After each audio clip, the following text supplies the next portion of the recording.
আজকে লাঞ্চে এত কিছু হয়েছে, ভাবছি কোনটা ছেড়ে কোনটা খাবো। ভাত হয়েছে, পোলাও হয়েছে, আর কি কি হয়েছে তোমাদেরকে দেখাই। এর মধ্যে ভাত করেছি, কারণ ভাত অল্প হয়েছে তাই প্রেসারে বসিয়ে দিয়েছি। আর এই হলো পোলাও, আমি একাই বাকিয়েছি, আর কেউ নেই সেরকম, এর জন্য অল্প করে আছে এই পোলাও। এখানে আছে মাটন, আর আছে এই হচ্ছে ভেন্ডি ভাজা, আর একটু সকালের একটু তরকারি আছে। এখানে আছে আমুদি মাছের চচ্চড়ি বা ঝাল যাই বলতে পারো। আর এটা হলো মুসুর ডাল, মানে ওই পেঁয়াজ টিয়াজ দিয়ে মুসুর ডাল।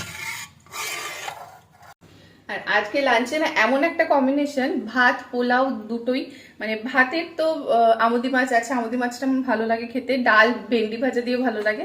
আর পোলাও পোলাও মাটন, মানে কোনটা খাবো বুঝতে পারছি না, পোলাও মাটন নাকি ভাত দিয়ে, মনে হয় না একসাথে দুটো খেতে পারবো।